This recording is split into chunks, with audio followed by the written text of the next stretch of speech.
Start recording. Hi, everyone. Welcome. We're just getting settled in here. Feel free to introduce yourselves in the chat. We're just gonna get everyone in here, slowly rolling in. And I apologize in advance if my dog barks. I'm actually have to be on my deck for a minute while somebody's doing some work in the house. And the dog sometimes gets a little spicy, so I'll try and mute if that happens. Okay, so folks are coming in. This is great.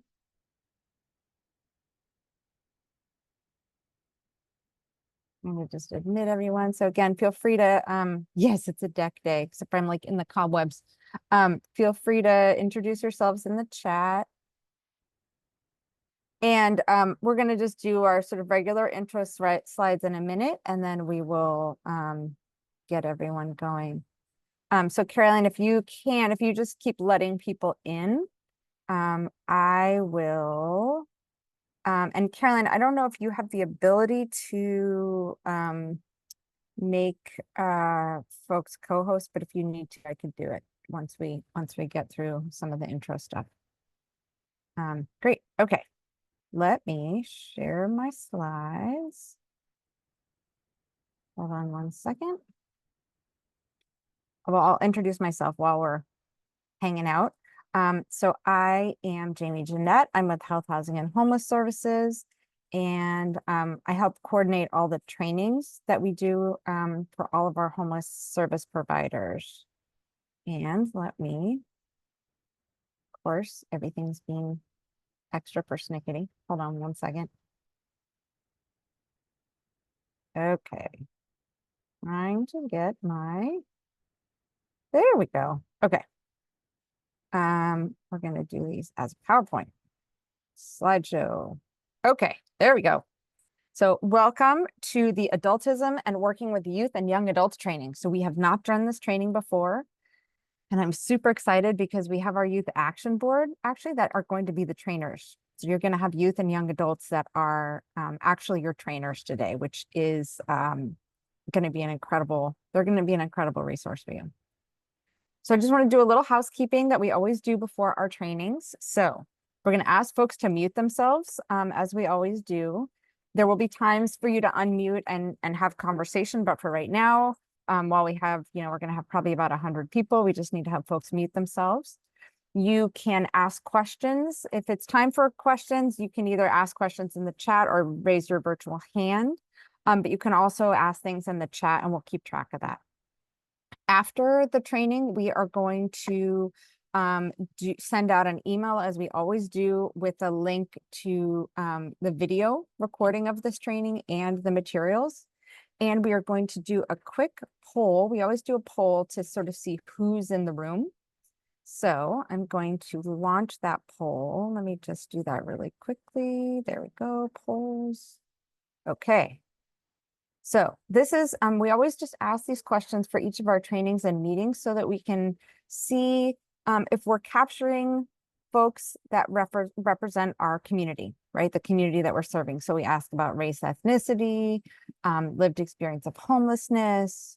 And then we just like to know if, kind of who's in the room around what kind of work people are doing or if they're community members. And then for this one, we're actually also asking an age question because clearly that's relevant to this training. So we'll just let you simmer for a minute and answer some of those questions. We're not tracking individual answers. So don't worry, we're not going to publish any of this. We just look at it as sort of an aggregate. So we'll just let that hang out for a minute. And Jamie, we have a Johnny, if we could make him co-host. Oh, great. Okay. I can't do it. I can do it. Yeah. Hold on 1 second. While that's simmering, let's do that. Let me look for a Johnny. Okay. Great. Cool. Yes. Okay. So feel free to keep answering the poll. Okay. Let me pull a poll up. Okay, well, that's simmering. We're going to let this, we're going to go. So just a few more things. We always, actually, let me end the poll because I think it's probably blocking your blocking your screen. So hold on 1 second. Okay, we're going to end the poll, share the results in case people are curious. So this is great. Curious to look at the age. Okay, so we actually do have a number of transition age youth in the room, which just haven't answered the questions because we have a bunch of trainers. In terms of the training, as always, we're asking folks to respect the trainers and attendees. And then the last three about make space, take space, sharing the mic, and acknowledging power and privilege is really just about being mindful of yourself and who you are and what you're bringing to this space. So if you tend to be a big talker like me, this is a chance to practice sort of sitting back and making room for other people. If you tend to be a little quieter, this is a good time to sort of test yourself and push yourself to be maybe a little more interactive than you normally would be. And let me see, I saw Leon come in, so let me make sure Leon gets added as a co-host. Sorry. All right, Leon, I'm gonna make you a co-host. Okay, great. Just a quick note about our training. So we do these trainings every month. And when I say these trainings, I mean, we do trainings for homeless service providers throughout the continuum of care every month. They're hosted the second Monday of every month. And we cover a variety of topics. So some are really required by HUD, which is our biggest funder, or we've decided as a system of care. They are required for direct service staff and program managers. And so this is a little more about the trainings. So we do sort of monitor attendance, and we really want to make sure that there are representatives from each of our agencies here. So if you are here from an agency, awesome. We will follow up with if we don't see folks from other agencies, we're going to follow up with them and just make sure that people have them on their calendar. So we're coming to the end of the year. We are going to put out a new registration link for 2026. And so the way you can do that is you register once, you can get all of them on your calendar and you just have them. This is just a standing time and we'll let you know what the topics are. But we just have one link for all of them, just to make it easy. In terms of required elements for this training, so HUD doesn't require this topic, but we do consider this training part of our local written standards, particularly around cultural competence and really understanding how to work best with youth and young adults. And then as we do with all of our trainings, we're just asking you to consider, we want you to have kind of an equity framework as you're going through this. So when you think about working with youth and young adults, are there inequities or things that you notice that are different for youth and young adults that are maybe different from other populations? How have you contributed to, maybe made things a little bit worse, or how have you seen an opportunity to make things better? What are some of the barriers that might still exist and how can they be addressed? So this is just to keep in the back of your mind. These are rhetorical questions, but just wanted to have that as a framework as we get started. And with that, I'm going to turn things over to our trainers. So we have Johnny, Anastasia, Heaven, Juno, and Leon that are all Youth Action Board members. And I'm going to share a different set of slides. So just give me 1 second.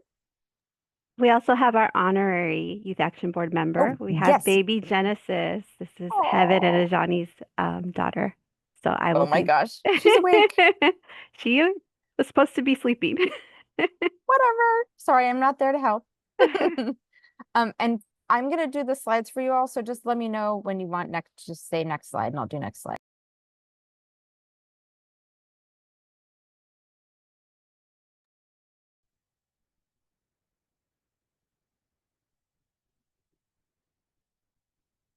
Okay. Thank you, Jamie. So, my name is Juno Hedrick. I'm the YAB coordinator. And I'm gonna start us off here. Welcome everybody to our YAB hosted CoC training on adultism. We've got a big group here and I still see some people trickling in. So if you feel inclined, go ahead and introduce yourself in the chat, leave your contact information or anything you feel comfortable. And I know everyone is anxious to hear from our YAB members. I just wanted to take a moment to ground some of the work we'll be doing. just as we go forward through the training. So though this training focuses on identifying and reframing adultism, it is fundamentally about forms of oppression that show up in our lives and our work. Adultism and other systemic forms of oppression like classism, racism, homophobia, transphobia, and ableism often sneak in even when we're trained or aware, especially as we adapt to stressful work that tends to involve trauma. With this in mind, identifying and combating these forms of oppression requires consistency and ongoing practice, meaning that you can't get one training and be an expert in this stuff or be an expert in youth engagement. Just because you've been trained in adultism, it doesn't mean that you have an all-encompassing knowledge about how to engage authentically with youth and young adults and through partnerships. That sort of engagement work involves many factors outside of just one training. However, being knowledgeable towards how adultism and other systemic systems of oppression affect the lives of the young people we serve can only strengthen our programs and organizations while facilitating more positive outcomes. And now that we've taken a moment to kind of ground the work we'll be doing, I'm going to hand it over to my peer to introduce us and get us into the training proper. Hi, good morning, everyone. My name is Leon Saley. I would like to welcome you guys to our adultism training today. We're going to get started with introductions. I'm looking forward to getting to know everyone here and different programs. Because there are so many of us, I'm going to ask our Youth Action Board presenters to introduce themselves and invite participants to introduce themselves as well in the chat. And later in the breakout rooms, we can actually present ourselves there as well, getting to know all the program providers and presenters today. I'm going to ask for your name, pronouns, who are you representing today, and something you are grateful for. So, first off, I want to go ahead and put on Anastasia. You're on deck, and then Heaven, you're next. Hello, I am Anastasia Lockwood. My pronouns are she, he, they, and I'm representing the YAB. Something I'm grateful for, it's pretty small, not important, but my cat, I really like my cat, so super grateful for him. He did not bother me today when I was leaving, so it's a big win. Okay. All right. Heaven, you're next, and then Johnny, you're on deck. Hello, my name is Kevin. My pronouns are she, her, and I'm representing the Youth Advocacy Board today. And something that I'm grateful for is, of course, my family, my little family that I'm making from scratch. Mhm. All right. Johnny, you're next, and Jocelyn. Oh wait, pause. My apologies. Caroline, you're on deck. Hi guys, my name is Ajani. I use he, him pronouns. I'm representing the YAB today. I too am grateful for my little girl and my family. Oh, good. Caroline, Hey, would you like to take everyone. over?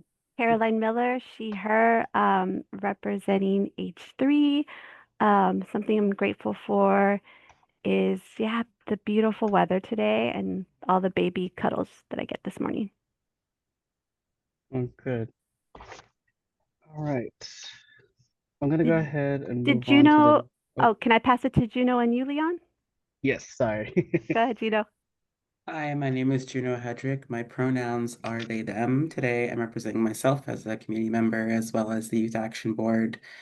And I am grateful for all the people in my little family circle as well.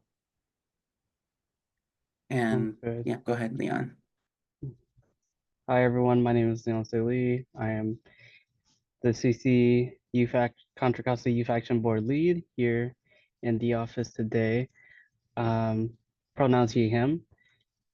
I am actually really grateful for my team that's been working hard this year, as well as being able to work hard for today's presentation.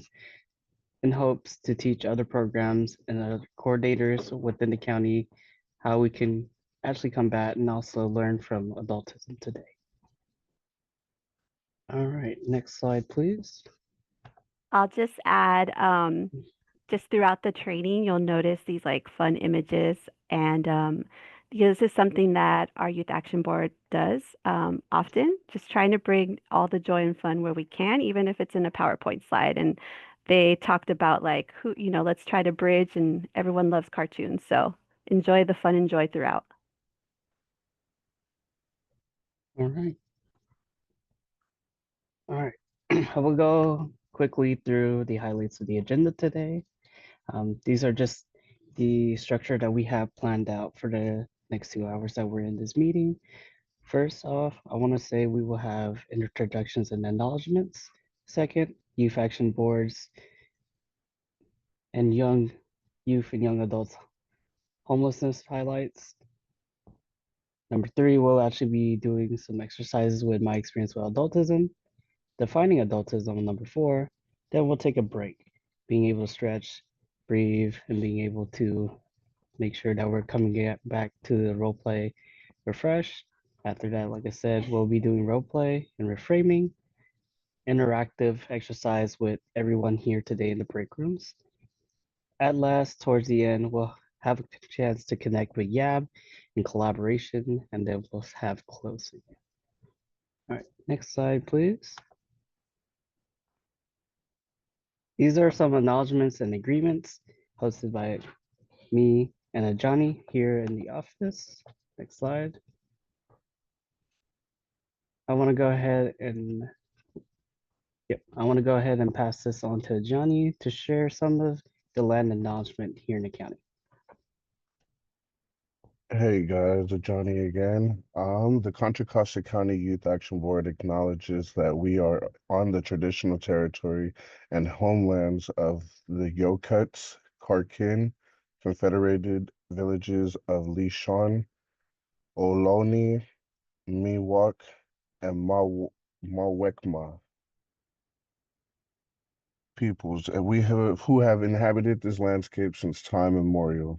We extend our gratitude to the ancestors of all California Native American tribes and their descendants, as we recognize that wherever we are joining from in our virtual community, we are on California Native American land. Next slide, please. Some labor acknowledgements. This is a statement to recognize and acknowledge the labor upon which our country, cities, states, and institutions are built. We remember that our country was built on the labor of enslaved people who were kidnapped and brought to the U.S. from the African continent, and recognize the continued contribution of their survivors.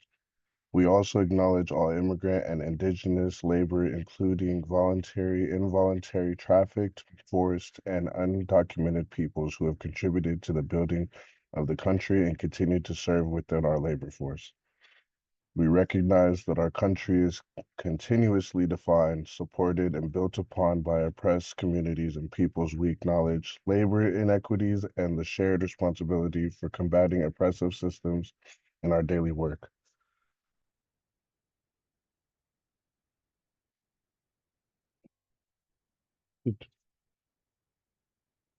The Youth Action Board also are proud to be here in support of Youth Homelessness Outreach Prevention and Education Month, or Youth Hope Month.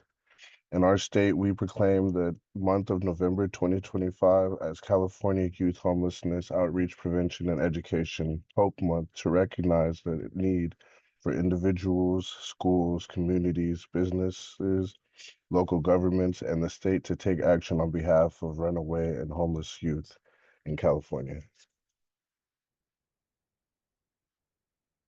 Thank you. I would like to now pass it back to Juno.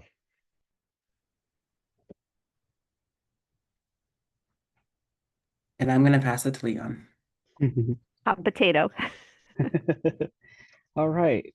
So for today's group agreements, we have these set of group agreements to ensure it's a safe space, as well as making sure that we have respect for others in the groups today. Number 1, be curious, sit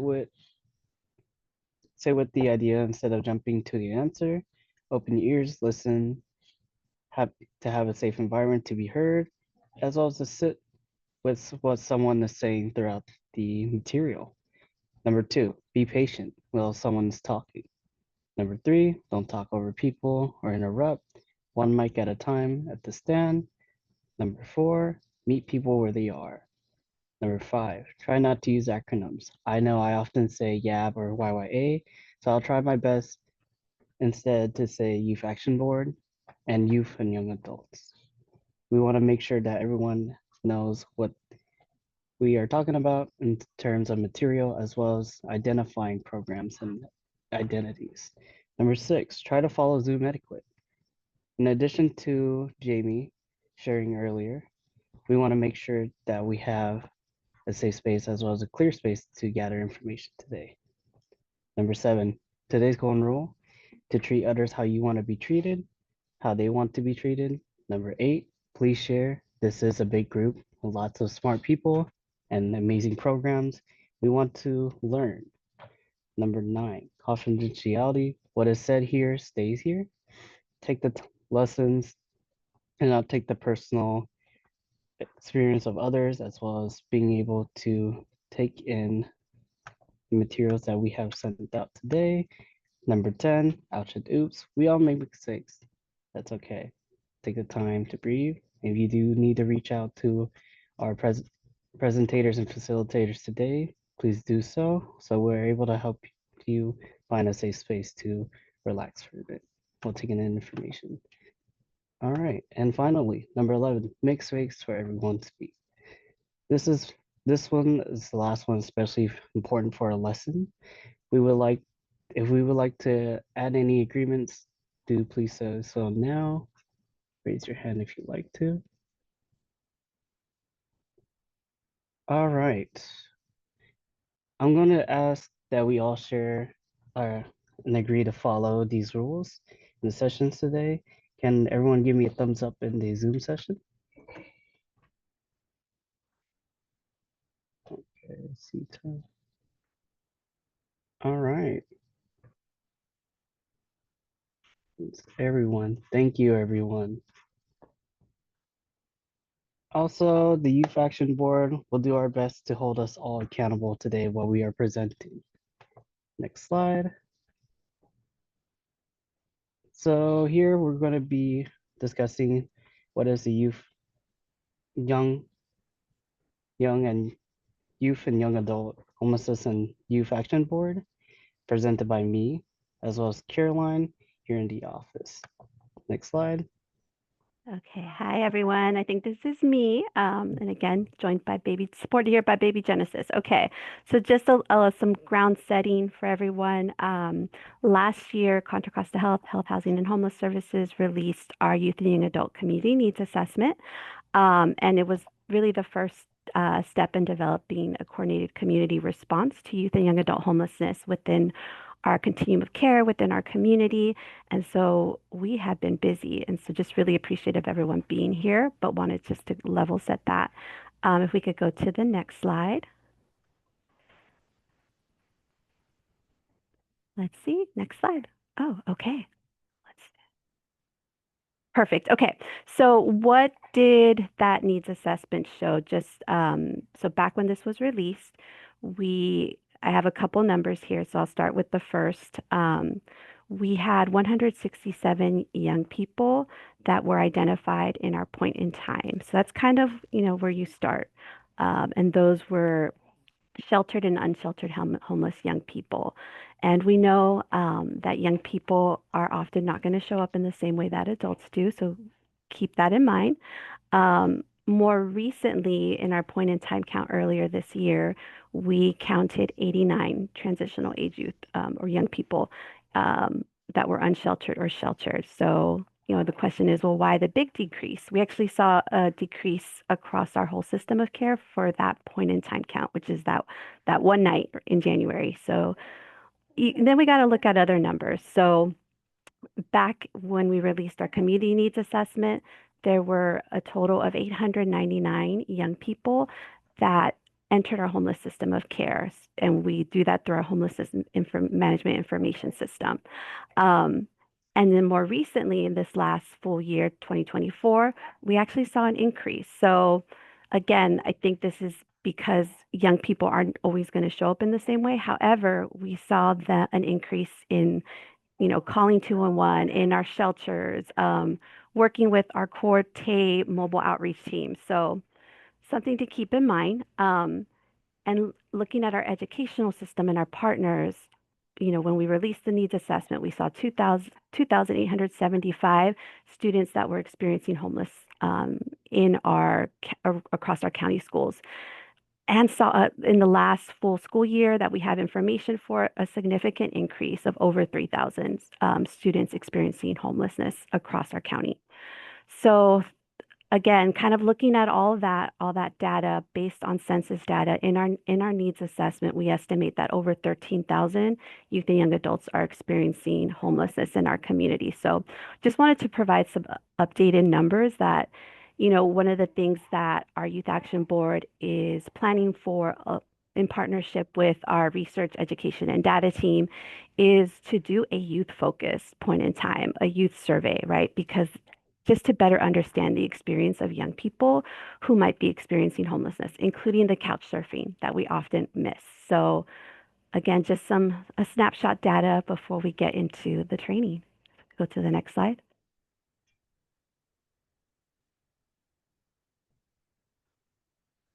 And again, our needs assessment, we found 4 key findings, but the one I want to especially highlight is, and that we've been so focused on alongside all of our youth and young adult partners, is that young people just were not authentically engaged as partners in decision making, and they frequently face stigmatization and lack of empathy from community members. So a lot of our work this past year plus has been centered on really supporting and building out our Youth Action Board, and being in partnership with our other community members, our youth partners. So grateful to see you all today.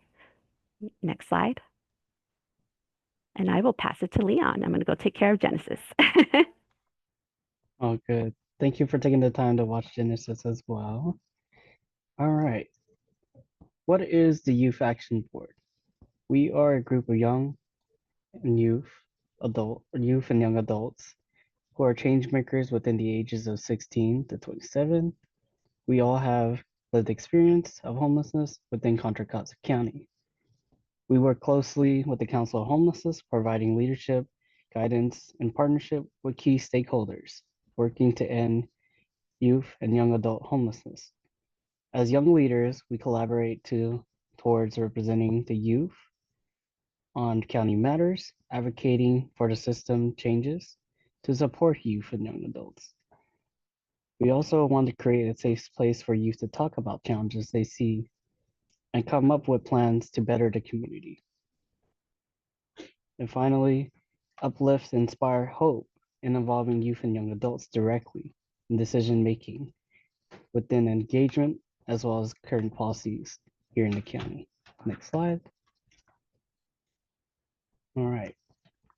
Here are some highlights that we did for the past year. We participated in total within the continuum of care committees, requests for proposals and panels, housing needs assessments, redesign, and point time counts. We also participated in the youth and young adult homeless strategic planning since March 2024 to guide priorities and implementation. We represented the Contra Costa at California Coalition for Youth, the Youth Empowerment Summit, and during the legislative visits in Sacramento earlier in March this year, we partnered with the Continuum Care to complete the HUD Youth Homelessness Demonstration Program. Within this application, we're able to work hard to make sure our community receives funding and help out programs.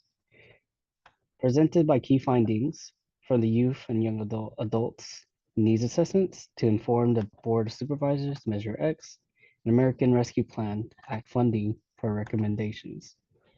Number 6, collaborated with the Contra Costa Community Colleges District, that includes Contra Costa College, Diablo Valley College, and Los Medanos College, to host a youth-led panel and campus outreach during the Welcome Week of this semester. Next slide, please. These are some photos and highlights from the past events. Our Youth Action Board members are partaking work in the community, making sure that voices are heard. Next slide. I'm going to go ahead and pass this agenda item to Anastasia. Hello, everyone. I am Anastasia, and I will be covering my experience with adultism. So if we can go to the next slide, please. Okay, so we're just gonna do a quick activity. It's only gonna take like 5 minutes in total, so it shouldn't be too long. So I want everyone to think of a time in their life when someone acted as if you didn't know what you were doing or thinking or feeling, specifically because of your age. So right now, we're just going to take like 10 to 30 seconds to think about an example and have it in our heads.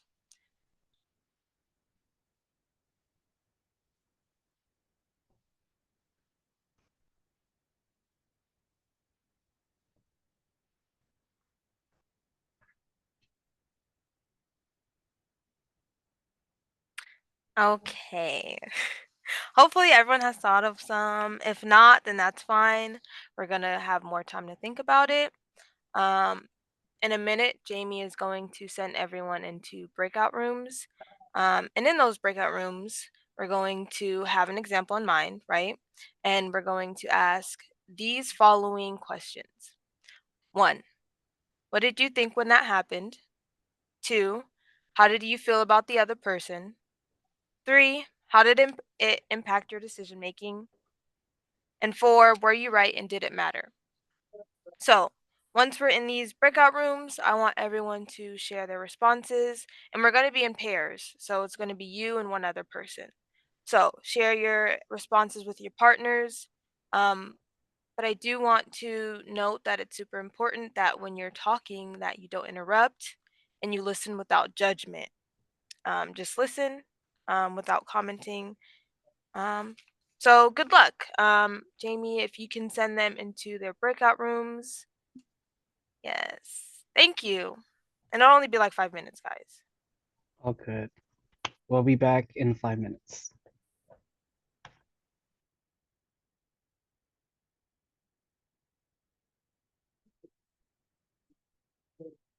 So you should be getting a prompt for you to join a breakout room, and you just say join and it'll put you in there.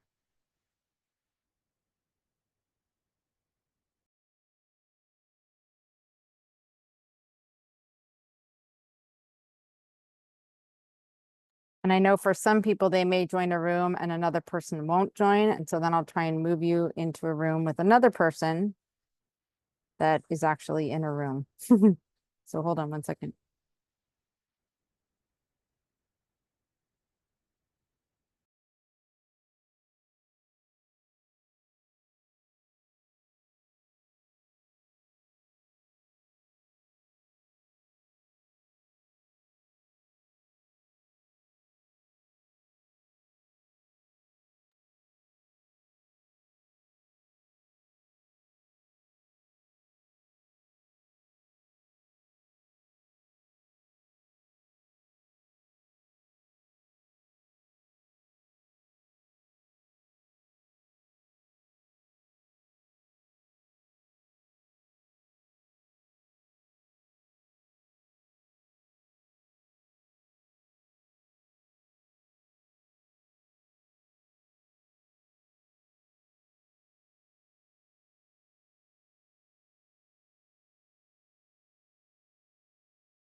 For folks that are still here, let me try and get you into another room. Sorry, there's too many things happening. Let me see if I can get this to work.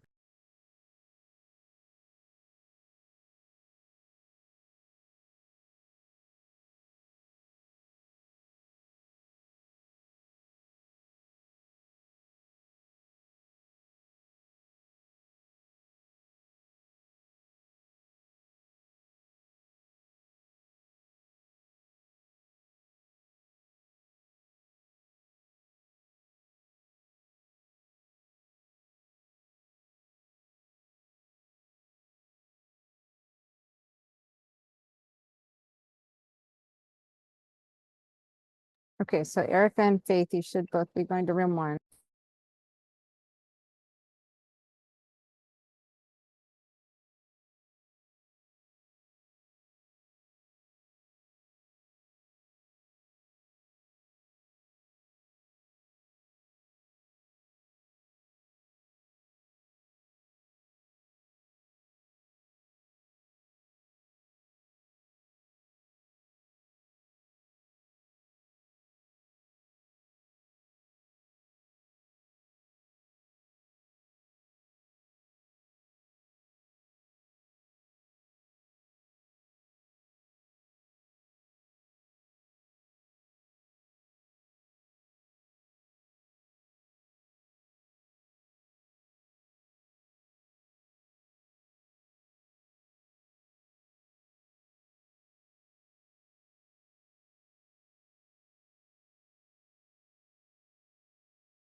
You have a meeting with me today.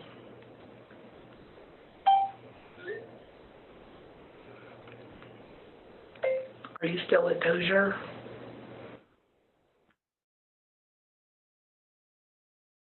I know. Smoking. When I laugh, it's like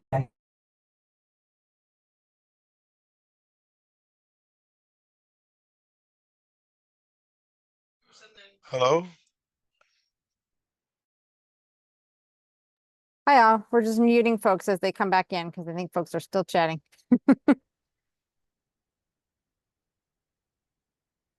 Hello. Okay, guys, sorry, but Yeah. that was too much fun. Okay. I'll just give a couple more seconds for everyone to come back.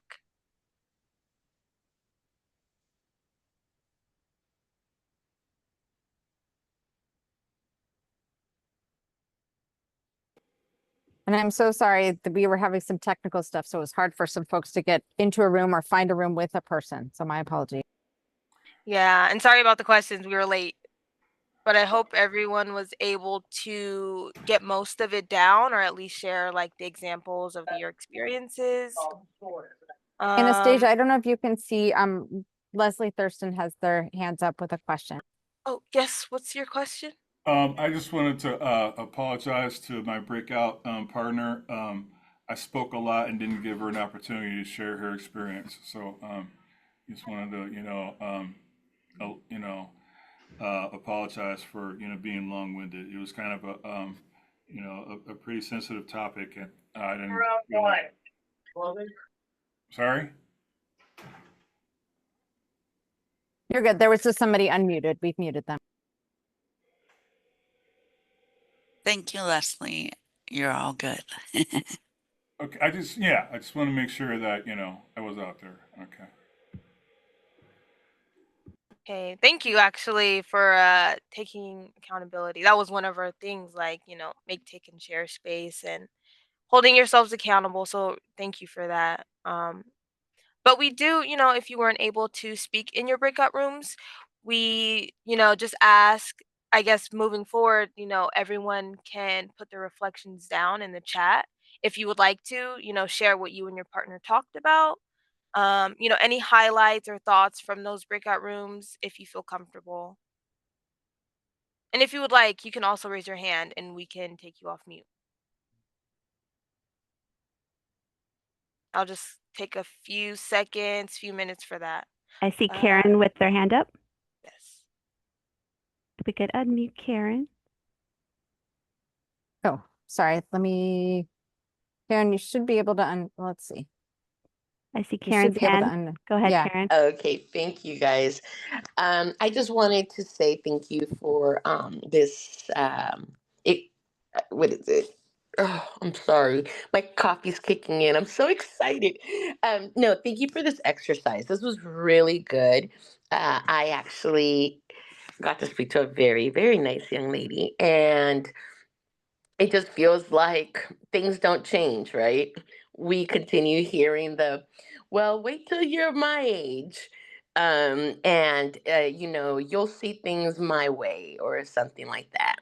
So it was nice to hear, a point of view from someone that's younger, that's experienced that, so that I could be more mindful, when I'm talking to younger people, that it, even though, I don't mean any harm by it if I do say it, um, it can be impactful. And so thank you. Thank you for the exercise. And I saw Letitia's hand up, and then Pierre, you're on deck, and then we'll kick it back to Anastasia. Go ahead, Leticia. Hi, how are you?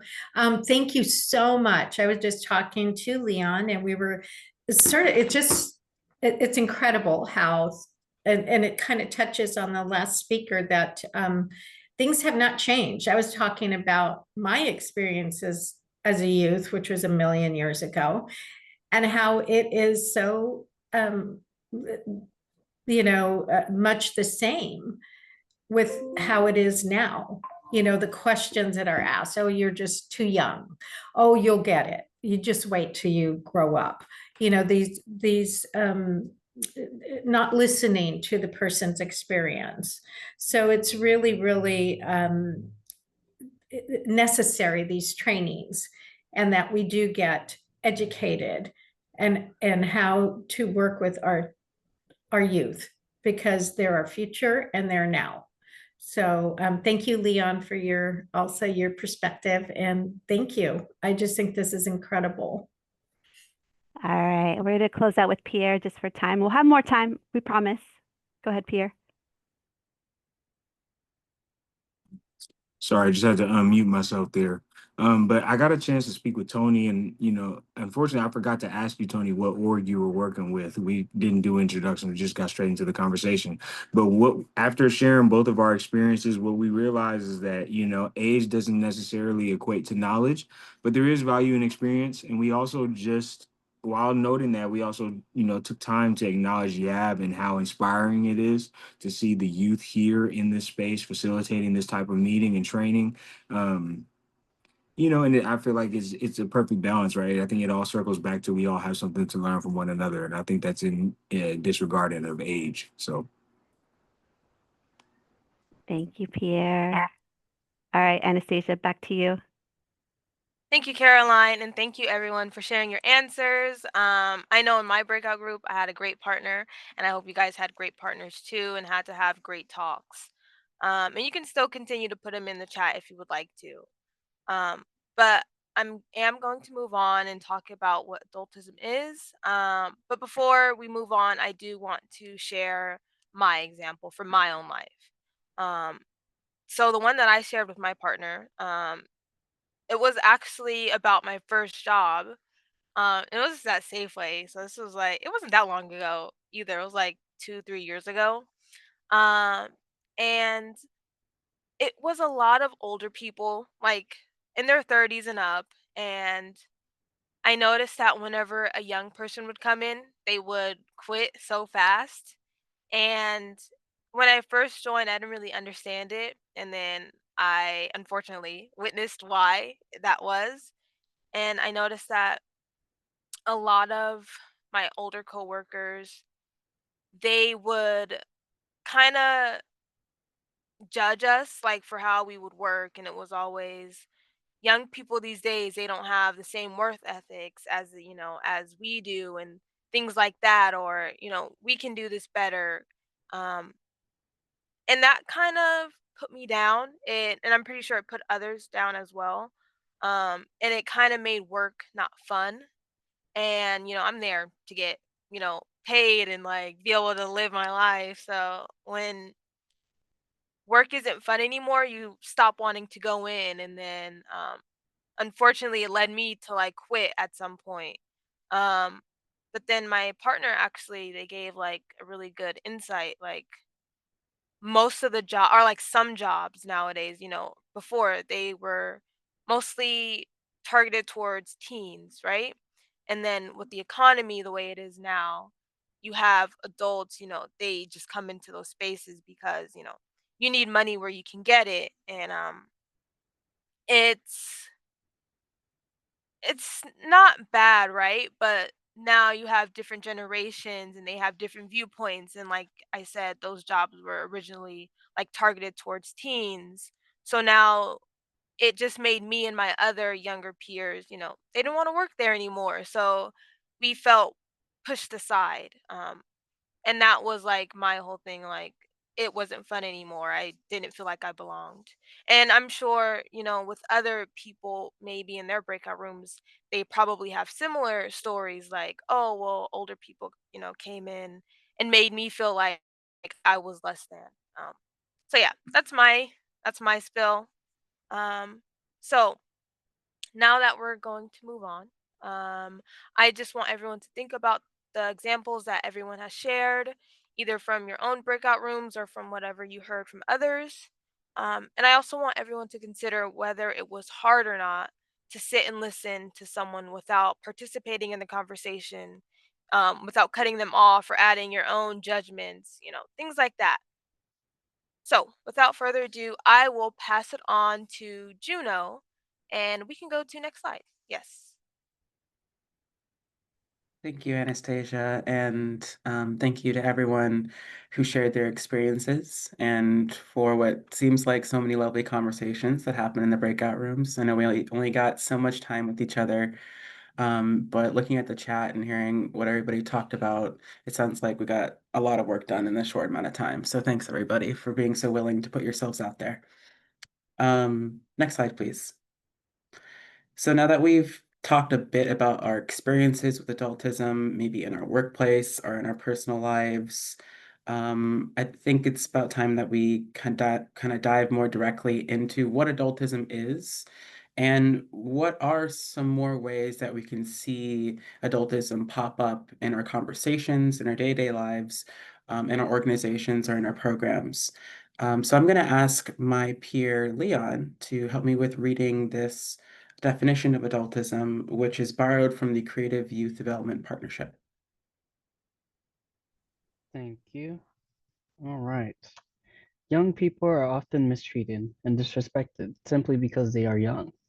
Adultism is a set of behaviors and attitudes based on the assumption that adults are better than young people and entitled to act upon young people without their permission.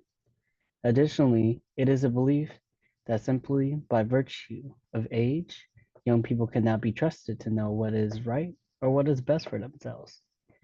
Adultism is the power and privileging of adulthood over youth. I'm going to go ahead and pass it to Juno again.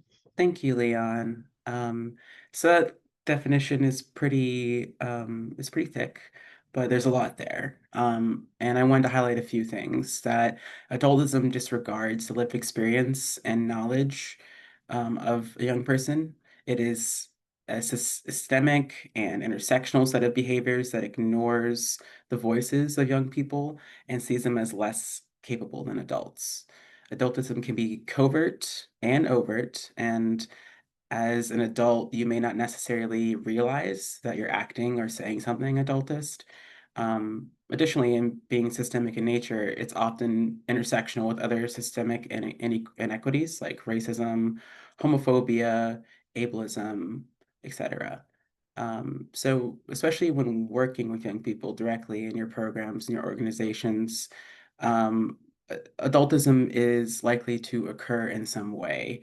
Um, and especially if there's no consideration toward its prevalence. But we're hoping that you can take away from this training is being able to identify some of those situations, maybe even before they happen, and reframe what that situation might look like. Next slide, please. And with all that in mind, what actually are some ways adultism might appear in our conversations we have with our peers or coworkers in our personal lives? And how can we kind of more contextualize this definition through examples we might hear every day? So with the previous definition of adultism in the back of your brain, and with consideration towards your personal examples you shared earlier, feel free to add into the chat maybe any other examples of adultism that you might have encountered in your day-to-day life or in your work. And with that, I'm going to ask my peer Anastasia to read the first three of these examples that we have for contextualizing. You're too young to. Wait until you're older then. You'll understand when you're older. So I'm sure all of us have heard or reproduced some of these phrases in the past. And these are all examples of devaluing a young person's experience based on their age.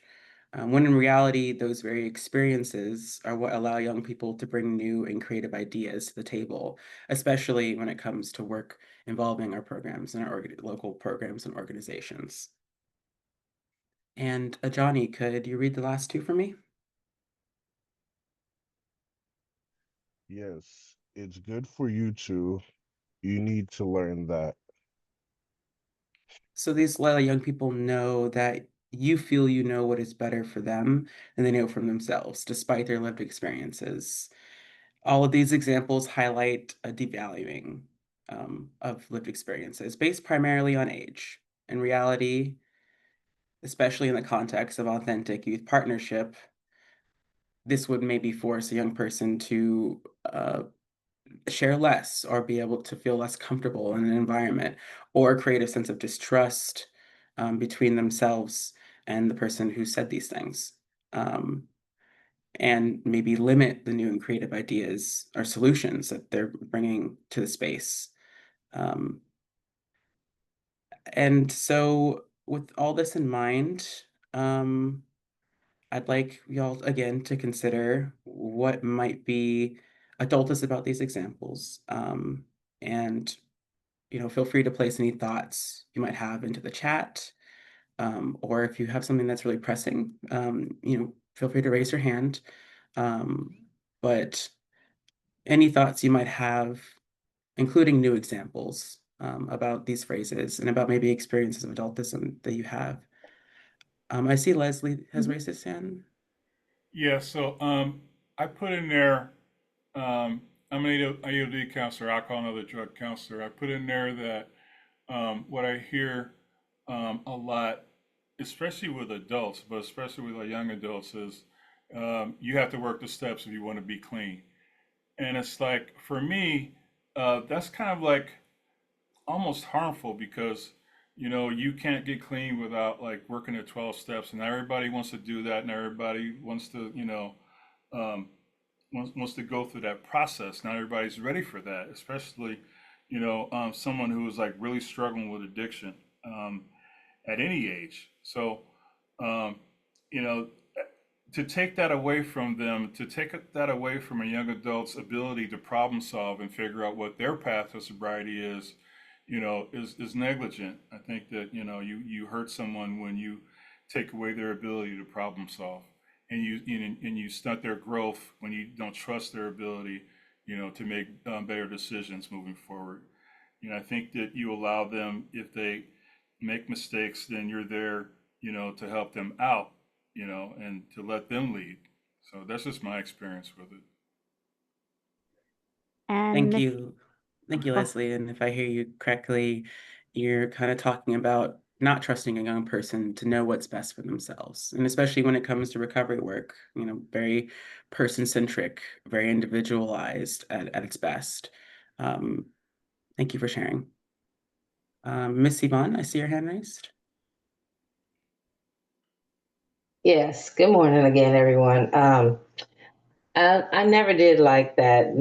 The one in the middle, you'll understand when you're older, because for myself growing up, I was very mature and I was way beyond my years. And I run into a lot of young adults today who are far beyond their years.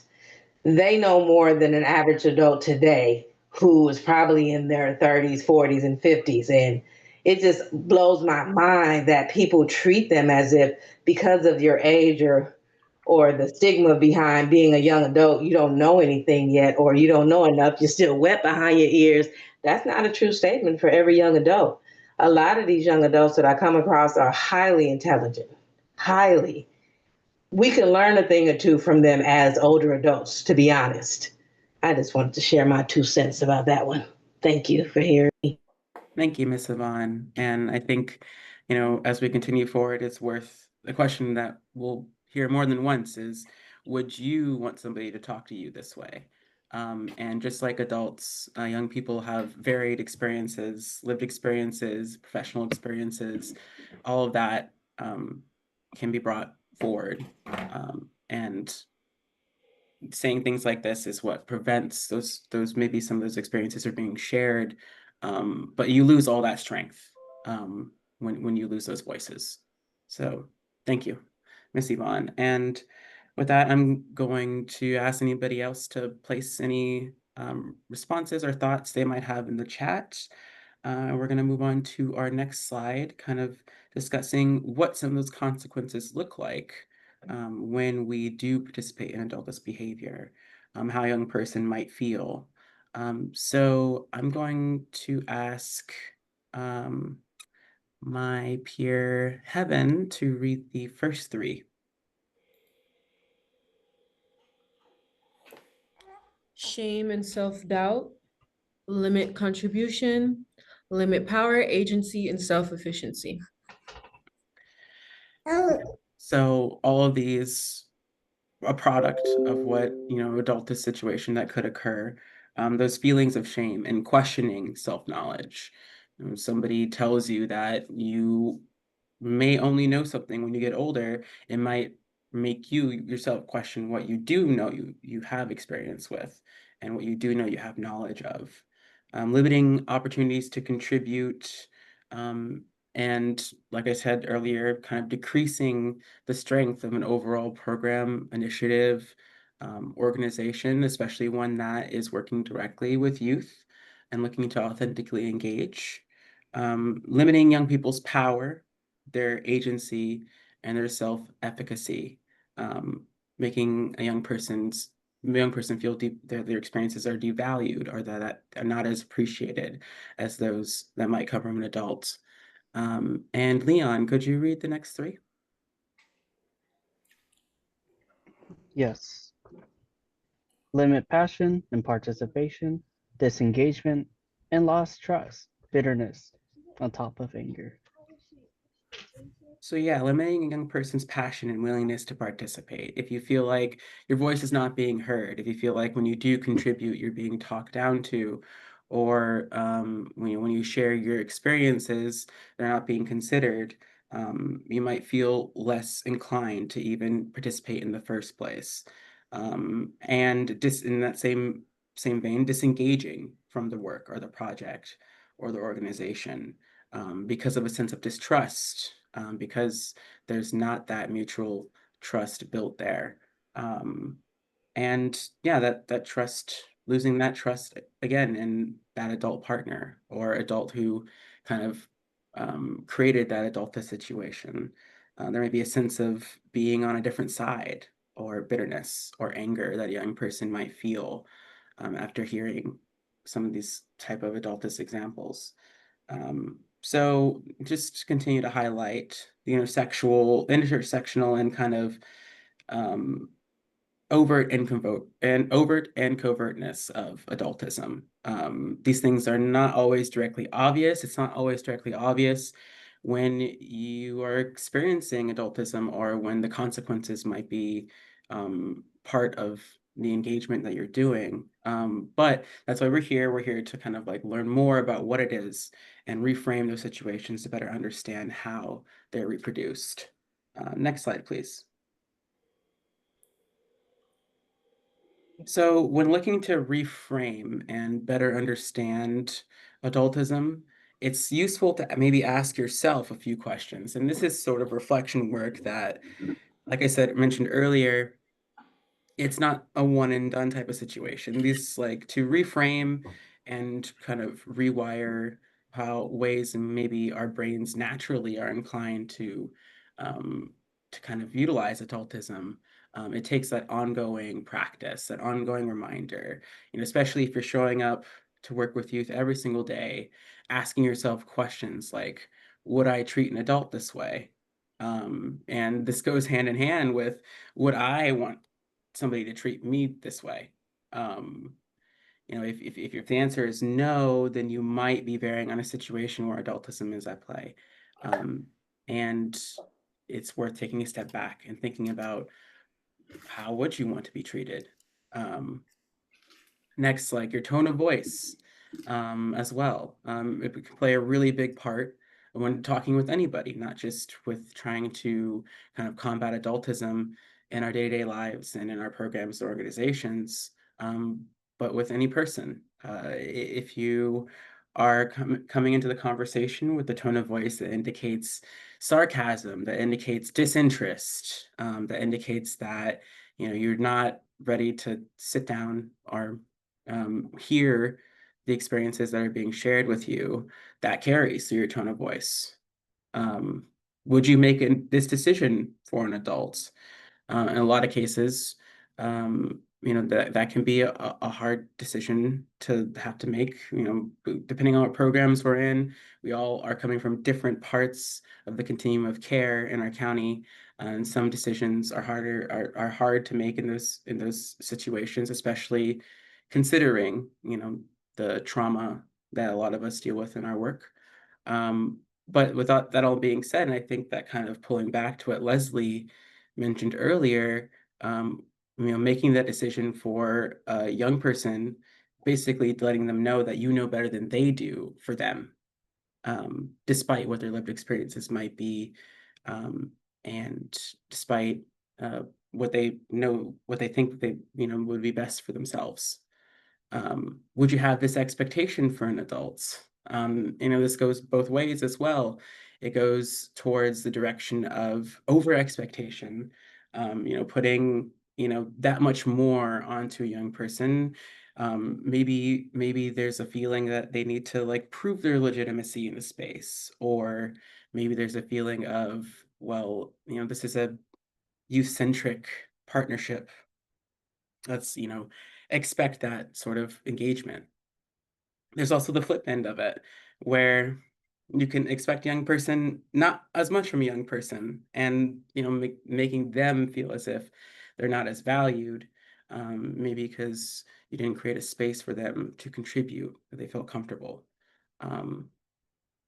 And would I limit an adult's behavior in this way? And that's a really big one when it comes to being in position of an organizer. How would I feel if my behavior was limited this way by another adult? And I know that there's, like I said earlier, there's hard decisions that are made in program from time to time, but those decisions should be collaborative in nature, especially if what the initiative you're heading is looking for the authentic youth engagement. Next slide, please. So to kind of highlight a few core elements of that reframing work and keeping that, maybe your personal definition of adultism in the back of your head, and keeping kind of those examples we talked about earlier also maybe present in your brain. what are kind of the highlight takeaways of reframing these adulthood situations? And I am going to ask my peer Anastasia to read the first three. 1. Understand and respect. 2. Consider intersections and power. 3. Sacrifice expediency and profit. Thank you, Anastasia. So understanding that young people know things that you don't, extending respect to their expertise and ask how you can support the lives they desire for themselves. And second, always using an intersectional lens.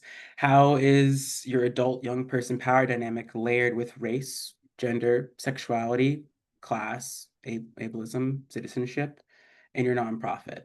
Examine who holds power and where. And number 3, sometimes anti-adultist work means sacrificing expediency and profit. But in the end, it's always worth considering to yourself, who does expediency and profit truly serve? And Ajani, would you read the last 3? Yes.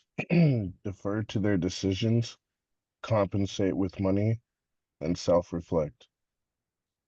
Thank you, Johnny. So just highlighting that real youth and young adult leadership means deferring to their decisions, even when they're not the ones that you'd maybe exactly make. Allow young people to tell you what's important. Compensate young people for their time and expertise in the same ways you would your adult colleagues. Means that, payment in money, monetary compensation, not pizza or gift cards. And reflect on yourself. How does your adult privilege show up in your relationships with young people? How are you invested in this power? So we've shared a few keys for the reframing work that we're looking to pass on to you. And remember, and one thing I'd like to continue to press is that this is ongoing work. These are keys that you can take with you, you can share with your coworkers, you can have for yourself, but it takes practice to implement them in your day-to-day life and your work. And I see a lot of really great examples in the chat as well. A lot of hearts and validation. So thank you everybody who's been sharing in the chat, and feel free to continue to do so. And with that, I believe we'll move on to our next slide, which is our time to take a little bit of a break. I'll hand it over to Caroline to. Yeah, we'll do a quick 3-minute stretch break, y'all. And we're running a little bit behind, but we'll get caught up. So see you back at about 11:17-ish. 11:17, 11:18. Yeah.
All right, y'all. I think we're ready.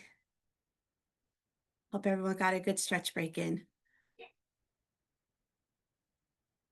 I'm just waiting for Heaven to get back online here.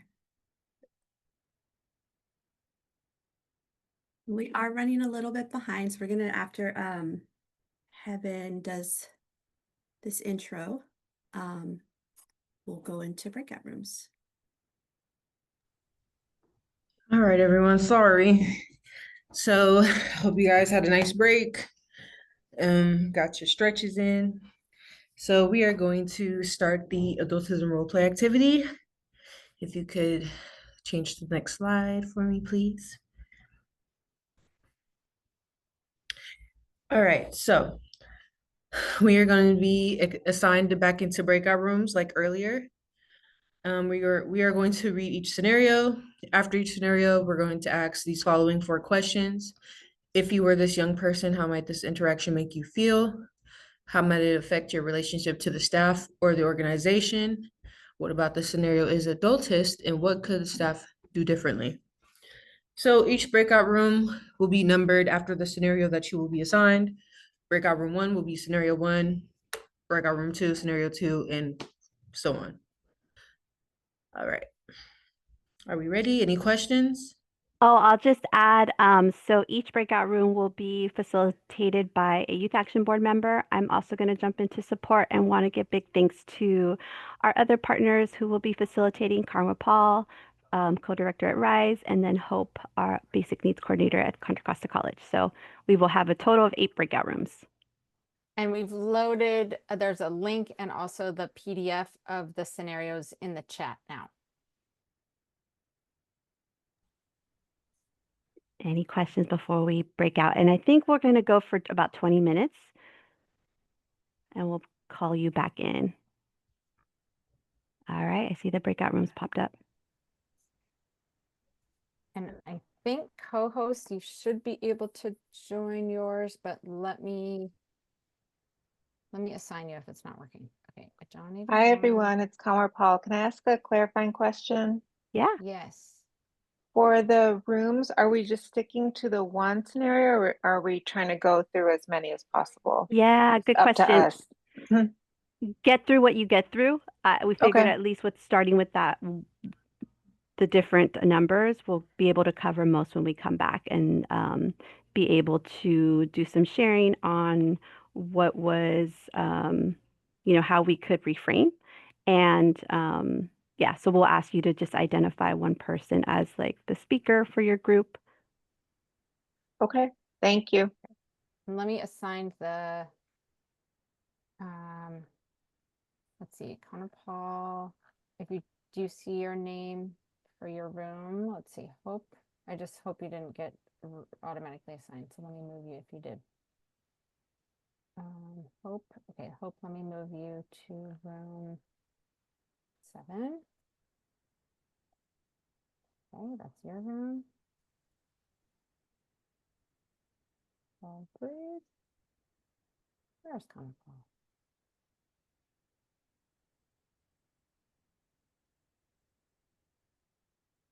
All right. Okay, Caroline, let me get you. What room number are you? I'm in. Caroline? I will join. Oh, you're good. Okay, Thank good. you. Okay, hopefully Connor Paul's in her room.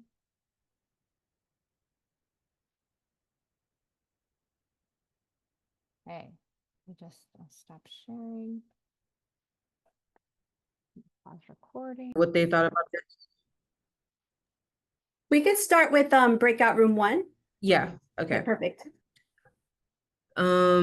Anyone from breakout room 1, maybe the facilitator can share their answers.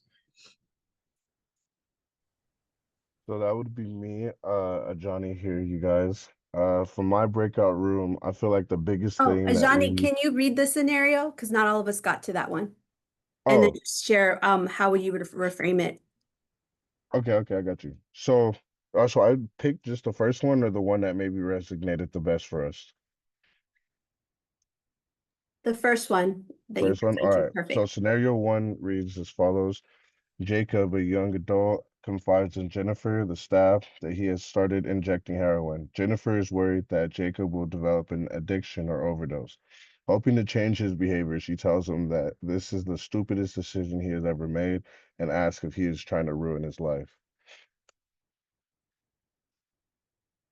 The main thing that we talked about in the group was just leaders, staff, counselors, and stuff like that having a different approach. They could be coming from a good part, a good place, and want the best for the person that they're talking to, but just their approach and with who they're talking to, especially in a situation like this, someone that's using, that's a delicate situation. You got to be kind-hearted to that person, let them know that, I mean, obviously they're not making the right decisions, but don't send them into a spiral that would deepen their addiction. So I feel like the main thing that we are working on is just approaching people differently.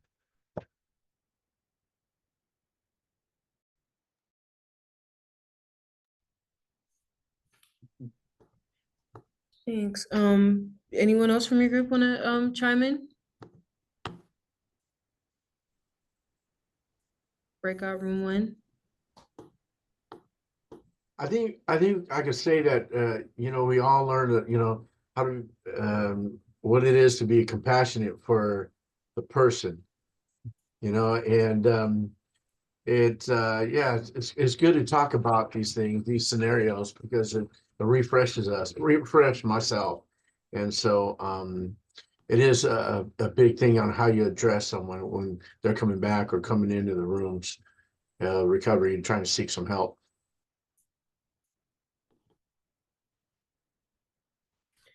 Yeah, I feel like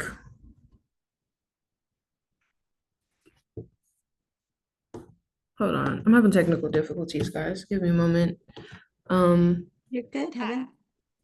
I'm gonna move it, if we can move it to 2 just because of time. Yes. Who was from group 2? Let you get the tech issue sorted there. I don't know if anyone from my group wants to go. If I will say, I will like to ask Leticia Feliciano because I really loved your answer. If you would like, though, if not, then I'm fine with going for it. You want to read it?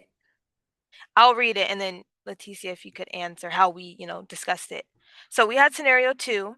Chris stops by the drop-in center to shower and eat after being released from jail. George, the staff, sees him and says, "I'm so happy to see you, and I told you that you would end up in jail if you kept up that behavior." Right. So my answer that I shared with my group is I tend to get a lot of these scenarios because I work directly with the probation department. And my answer was, when the client is explaining me to this, that I will respond and asking how they're doing was one of the first things that I would do, basically how they're feeling and kind of use this experience as using motivational interviewing, saying that, sometimes some behaviors have consequences. What can I do to support you so this doesn't happen again? Was my answer. So that way I start building rapport with the client right away. Thank you. Yeah, and I feel like that was a great way to go about it because the way George went about it, it was kind of like an "I told you so" moment. There was no support given. So it wouldn't make Chris want to reach out for anything else that they might need following that maybe traumatic situation. We don't know because there was no questions asked. Right. So yeah, and that's it for us. We can move on to the next scenario. All right. I had breakout room 3, which was scenario 3. Terrence walks into a group session with bloodshot eyes and has a hard time writing his name on the sign-in sheet. Assuming he is under the influence, Benny, the group leader, says you can't participate in the group while you're high. My group spoke a lot about how the assumption of assuming, like, just jumping to conclusions that Terrence was high instead of maybe addressing him and asking if he was okay, what was wrong, just making judgments that aren't beneficial to the group leader nor Terrence. It's just kind of unfair And clearly Terrence wanted to come to this group because he showed up, and this would probably deter him from showing up furthermore. And it would make me personally, if I was Terrence, it would make me uncomfortable. And I probably would have a hard time coming forth to the staff in the group in general. I'm not sure if anyone else from my group wants to speak on their thoughts about the scenario before we move on. I think you said it great, Heaven. We definitely came from a strength-based perspective. So whether he was under the influence or not, he did show up to the group, which is important.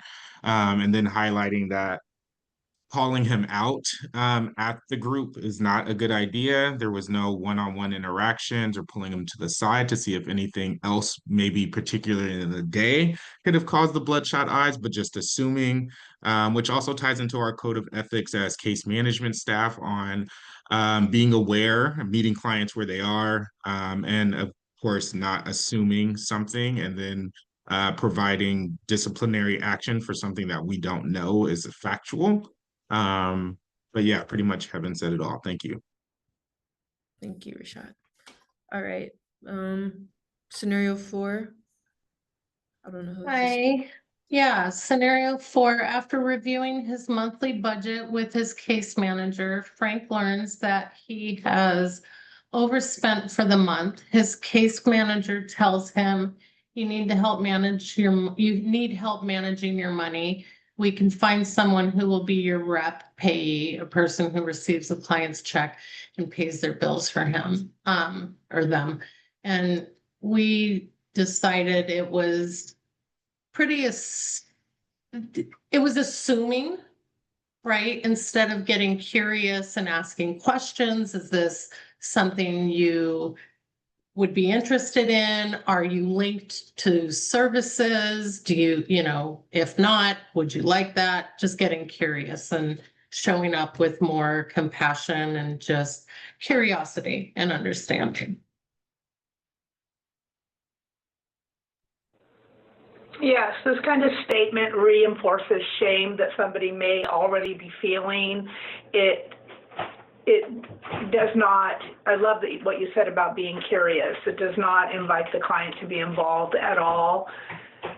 It's definitely a parental approach, and it would not be an approach I would take at all to keep a good relationship going with a client. I agree. Thank you guys for your insight. Let's move on to scenario 5. Caroline? Or anyone from? Yesenia, you want to take it? Yeah, I can read it. Jose is invited to tell his story at a fundraising dinner. Afterward, he is greeted by a caseworker who tells him, "I had no idea you were so articulate. Thank you for your story. It is so hard to hear about all you had to go through, and I just feel so sorry for you." Sorry, that was scenario 5. We might have skipped over 4. I think, I don't know. But we just talked about how it was an insult kind of wrapped in a compliment, and it feels crappy. I mean, kind of like the pity feels shitty.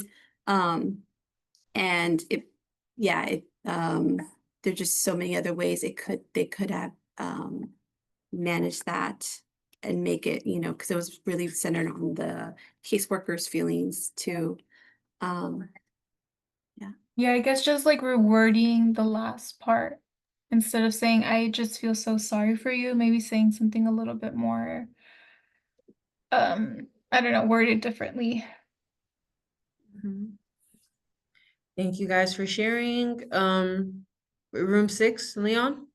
Hey, yes. So my group focused on two scenarios actually. With extra time, we actually roll over to scenario 7. But for now, let's focus on 6.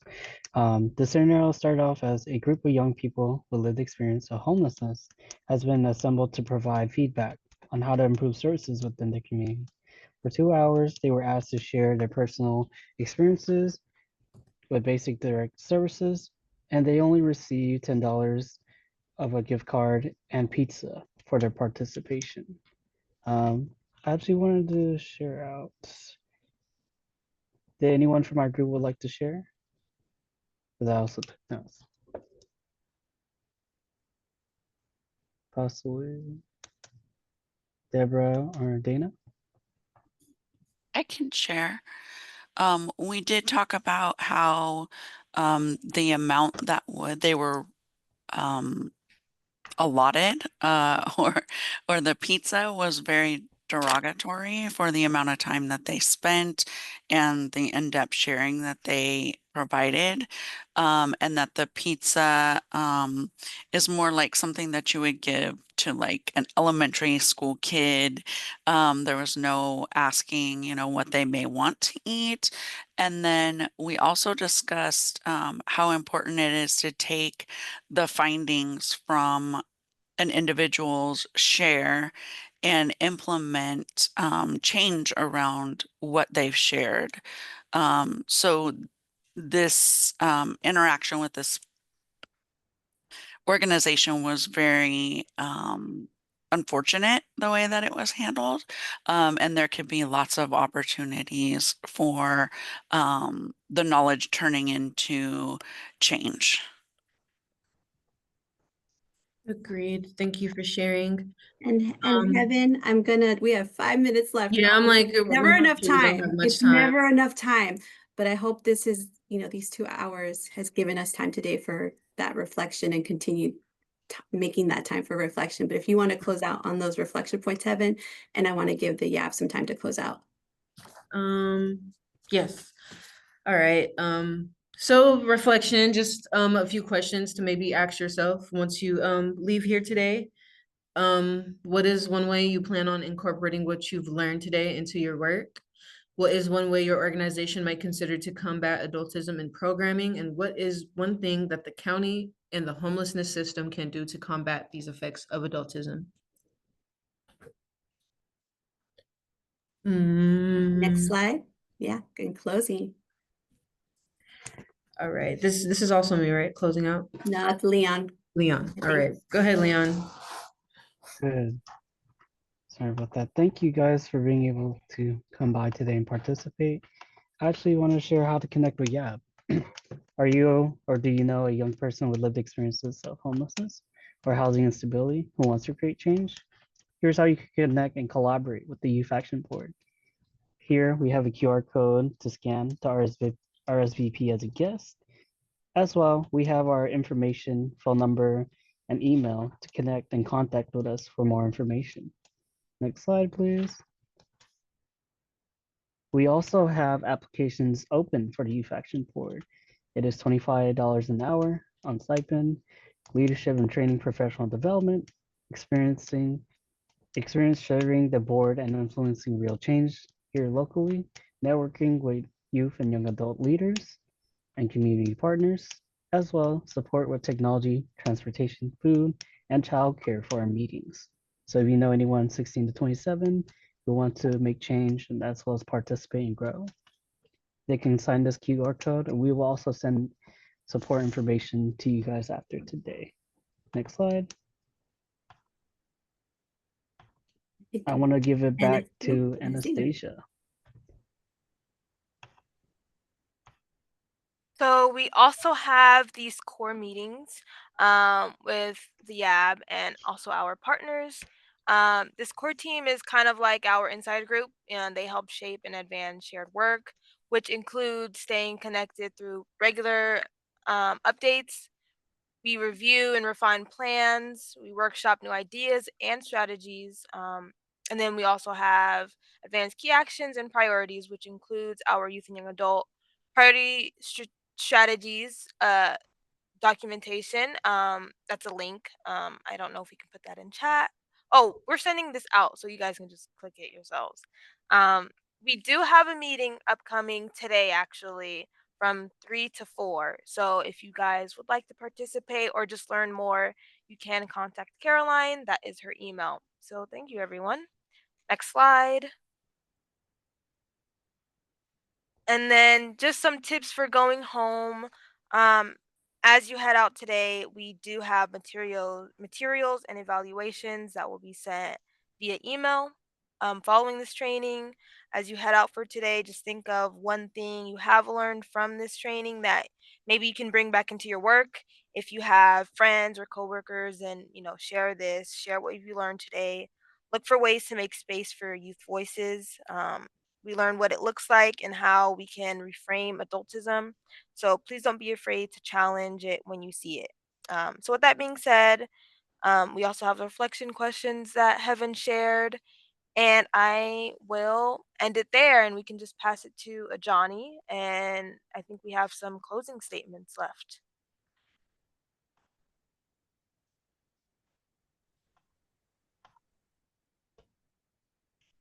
Hi guys. I just wanted to thank everyone for coming out today.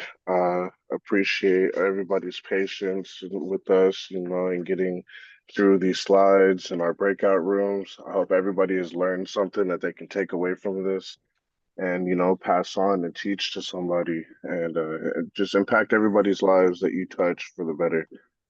Thank you guys. Yeah. Yeah, I just Go ahead. sorry, can I say something real quick? I just wanted, to thank you guys, a lot for being here. This is our first presentation in a training setting like this. So thank you for making space for us, and please fill out the training evaluation or feedback survey. So we can get feedbacks for when we do more trainings like this in the future. Thanks, everybody. I'm going to follow up with an email that has a link to this recording, the slides, the scenarios, and the survey link. This was awesome. Yeah, thank you, everybody. It's so nice to see so many people here, so many people that I see elsewhere and all the other different meetings. So thanks, y'all, for being a part of this. And like Anastasia said, would really appreciate any feedback. But if you're interested in getting in contact with us, please do so. Yeah. Real quick, I do want to say I truly thank for all of you taking the time to join this meeting presented by young leaders. This makes me grateful, again, like earlier, and proud of all of you being able to participate and learn today. I'm hopeful all information shared here is used to improve our community.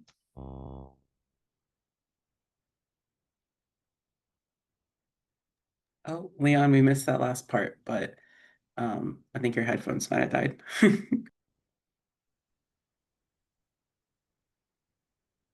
Thank you all. Thanks, everybody. I'm going to close this out. Bye.